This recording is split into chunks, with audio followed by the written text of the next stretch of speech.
Yo, welcome to Hard Pass. I am your host, Jacques Slade. We have got a big show for you today. Could Ye and Michael Jordan actually team up? Cherry 11 rumors, union dunks, and of course this week's Hard Pass. All right, let's start with some hot takes. The NBA has unveiled their redesigned All-Star Game MVP trophy, which was recently renamed for the late Kobe Bryant.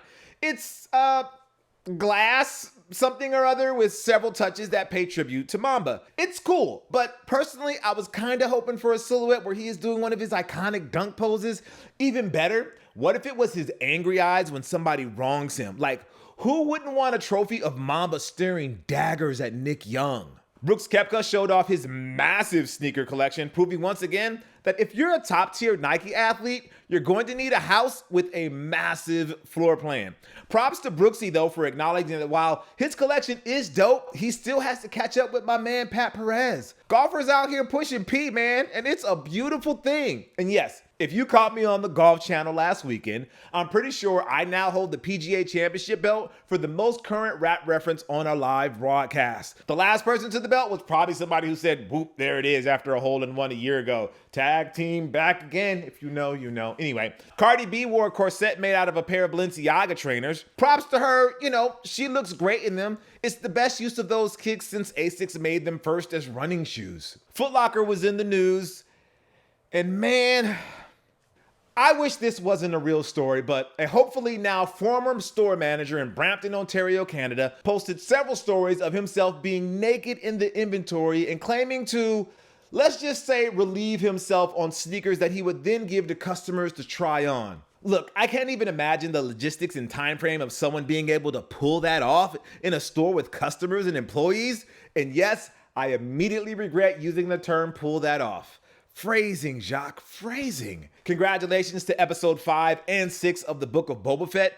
Look, I had zero intention of ever watching a show headlined by the most overrated character in all of Star Wars. But those clever bastards got me, man. Got me real good too. No spoilers here, but these 2 episodes proved to me that Boba Fett is like a Nike athlete who everybody thought deserved a signature shoe, but dropped the ball once they got it. Episode 6 was like a one-off collab with PlayStation. What? Huh? Oh, anyway, and since we're on the congratulating tip, Mazel Tov to Rihanna and A$AP Rocky. They have a baby on the way. Of course, they announced it in the most organic way possible with a spontaneous photo shoot in Harlem. And somewhere out there, more specifically, courtside at a Raptors game, Drake is every delusional dude tweeting through it like they ever had a chance. All right, let's talk about Ye and Michael Jordan potentially teaming up and why it's ultimately all talk and no action. Well, at least for now. Just listen. In the hard pass cycle of how we feel about Mr. West, Mr. Fresh at the moment, it's somewhere between blithering apathy and callous dismissal. Man, blithering apathy and callous dismissal sounds like an indie rock band or maybe like a Magic the Gathering spell. Anyways, let's set the timeline straight here because it's not like I need to set a Google alert every time Ye breathes or hangs out with Madonna and Antonio Brown or whatever that fever dream of a gathering was the other day. The internet does it for me. So I, a man of the internet by necessity, unfortunately, see just about everything. So, according to Complex, Ye was in Miami to record with DJ Khaled, which I have to say, really nice of Khaled to squeeze in Ye when he has that free time between those meetings he's always in. Naturally, because we can't be surprised anymore, we got pictures and clips of the two at work on Instagram. Now, Marcus Jordan, son of Michael Jordan, aka the GOAT, and founder of Trophy Room, got in Khaled's mentions to pitch a meeting between Ye, Khaled, and his pops. Now, you could interpret that olive branch in a myriad of ways. I choose to think that it was deployed to distract from all the bad press the infamous Trophy Room Air Jordan 1 release got almost a year ago. Let's be honest, that's still haunting Marcus and his brand to this day. Could you imagine how the narrative would flip for him if he somehow was credited with bringing his dad and Ye together? I can, but I also think it's a pipe dream that Michael Jordan or Nike would ever allow that to happen. But then Ye posted the Jumpman on his IG and that got the hypebeast senses tingling all over again. And recently, Jordan Brand chairman Larry Miller went on record during Jay Williams' podcast saying, "Never say never in regards to working with Ye." It truly is amazing how much content we can squeeze out of every little Ye morsel, kind of like what we're doing right now. As of this recording, Ye has moved on to talking about tapes featuring his wife or ex-wife or whatever their situation is at the moment that may or may not exist. Like I said, blithering apathy over here at Hard Pass. But I'm curious as to what exactly people are expecting from this mostly one-sided bluster coming from Ye.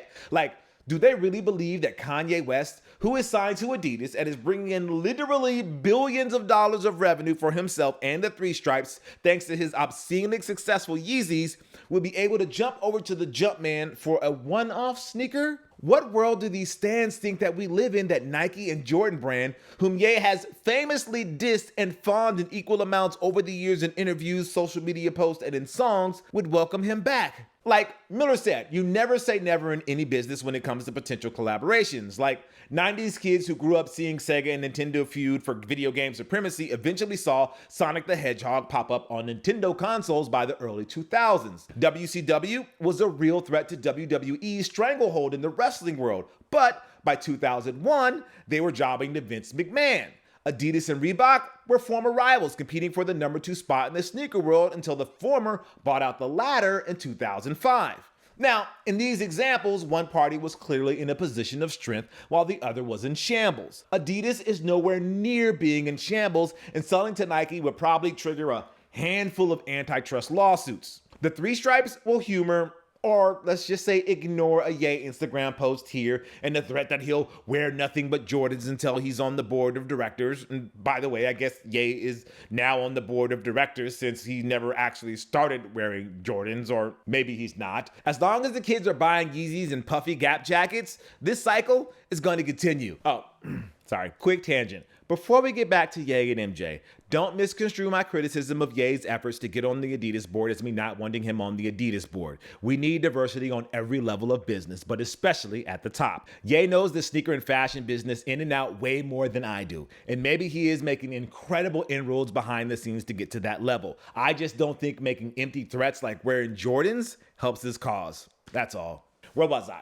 All right. Adidas would never let this happen. They have nothing to gain from this partnership. It would be like when Sony lends Spider-Man to Disney so he can be in the MCU. The difference is that Sony takes it on the chin because they maintain some creative control while raking in billions of dollars on said loan. I'm sure soccer fans would like it if I explained it in terms of transfers, but I'm not there yet. I'll get there someday, sport of the future and whatnot. Anyways, if Adidas were to allow Ye to come back to Nike, you think they're gonna have any say in what product gets made and any potential profits Nike would reap? Nope. And as soon as he's able to, you know Ye is gonna talk about Adidas' creative process and spill all the tea despite seemingly having seen carte blanche to do whatever he wants. I mean, have you seen the knit runners? And speaking of the creative process, here is Miller again from the same podcast talking about what the environment would be like with Ye. And I think it's important to grab the full quote for context. You have to be willing and open to taking his input, but then you also have to be able to, from the other side, manage the expectations and limits that are there. Because someone like Kanye may have this incredible idea that's fantastic, taking that idea and making it a reality is something that could be much more of a challenge. I think it's really figuring out how to marry the creativity with the reality of what can and can't be done. I haven't worked directly with Kanye on product at that level, so I can't speak on how he operates or how that works. But to me, someone that has the creativity that he has, there's got to be a balancing side to that to say, yeah, that's great, but when we look at these ideas, here are the ones that we can actually make work. Basically, Jordan Brand is Riri, Ye is Drake. Not sure who ASAP is in this analogy, but you guys get the point. Ye can express his ideas and get it out there, but at the end of the day, Jordan Brand is the hammer and they set the rules and boundaries. In other words, the ain't happening. Like, Ye literally has a song titled Can't Tell Me Nothing. Whether you're a fan or not, Kanye West got to where he is doing it his way. He might want to work with Jordan Brand, but if he can't have the level of control he's now accustomed to, even I would tell him to let it go. Unless, at the end of the day, there is one person, and that one person only, besides Nike and Adidas lawyers, who can make this hypothetical dream scenario happen. It's not Marcus, but I bet he would love to take all the credit for it, and it's not DJ Khaled. It's not Larry Miller, although he definitely would have some say in the matter. It's Michael Jordan. And if we've learned anything from the past 4 decades about Michael, is that he's super petty, man. Didn't we spend the start of the pandemic watching The Last Dance over the course of a month and discovering the depths of his pettiness? If he gets bent out of shape over losing a game of coin toss to his security guard, do you really think he's going to let Yeezy jump over the Jumpman slide? Even Ye admits that Michael won't talk to him over that line. So until MJ gets over that or Ye leaves Adidas, we will never see a Yeezy Jordan collab. But what do you think? Could Michael Jordan allow Ye to come back and work with Nike? And would Adidas ever allow it to happen? Guys, sound off in the comments below. It's the Heat Check, where we bring you the most noteworthy releases of the week. Looks like things are picking up with NBA All-Star Weekend almost here, and that's always been one of the most hyped weeks of the sneaker calendar. We have the Nike Air Max 90 Golf Picnic on the 9th for $150, the Bad Bunny Adidas Power Phase on the 9th for $160, the Ivy Park Adidas Ultra Boost Ivy Heart for $200, we have the Acronym Nike Blazer Low on the 10th for $140, the Air Trainer 1 SP on the 11th for $140, the Women's Air Jordan 5 Low Girls That Hoop on the 11th for $170, and the Jordan 5 Racer Blue on the 12th for $200. And then, of course, our pick of the week is the Union Nike Dunk Low Pistachio on the 11th for $150. Union takes inspiration from an oldie, the 2003 Foot Locker Europe exclusive Pistachio Nike Dunk High, but considering it's a synthetic upper with a grid motif all over, it's basically a whole new look. After a local raffle drop, Sneaker News is reporting that there will be a full drop on the 11th. Good luck. All right. And now for a heat check on the widely rumored Air Jordan 11 holiday release. Yes, we are only a few weeks removed from the 2021 Air Jordan 11 holiday drop, which was the Cool Grays. Yes, Cool Grays. That was so memorable. Man, that drop might as well have happened 10 years ago with the way time feels now. Anyways, the rumors coming out of Z Sneakerhead Z at the end there, zzz, and Sneaker Files is that the Air Jordan 11 Cherry will be this year's December drop, but not in the low, apparently. For the first time ever, the Cherry 11s will get the original mid-cut treatment along with the ballistic mesh upper. So if you're having a hard time visualizing it and the Photoshops aren't doing it for you, imagine the Concords, but the patent leather is red instead of black.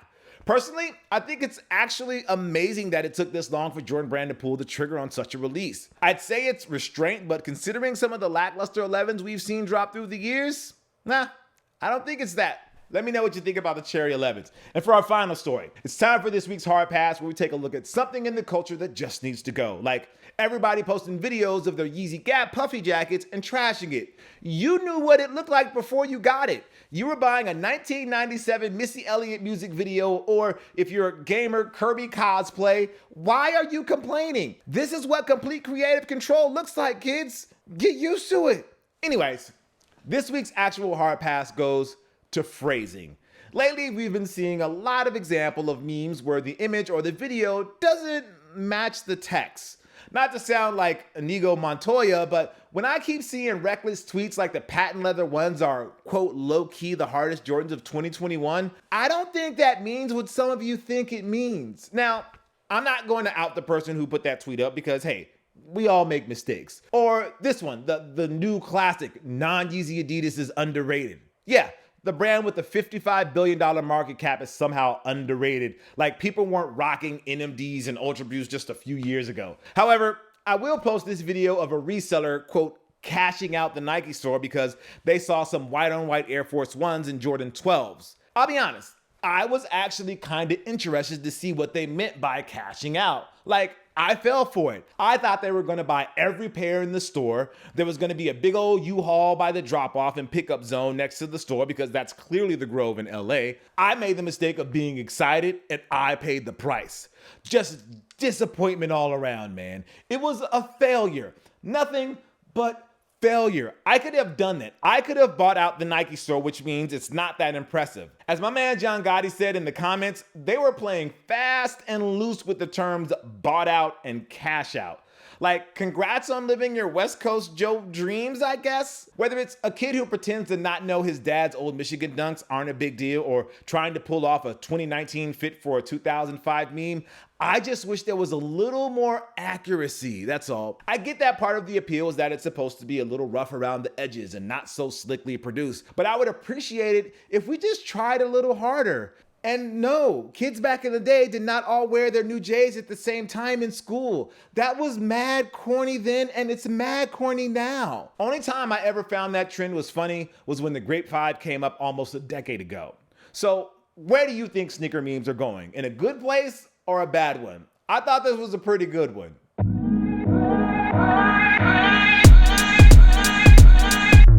See, relatable. Let me know in the comments. All right, that's going to do it for the show. Thank you guys for watching Hard Pass. I'm Jacques Slade. I'll see you next week, but not before we leave you with another viewer Hard Pass. It's Joe. My hard pass of the week would definitely be that the NFTs and all the metaverse, people are getting caught up in a bunch of, I don't believe that it's the reality, The odds of you being put on this earth are so low that when you are put on the earth and you're alive, you need to appreciate what's real in the real world.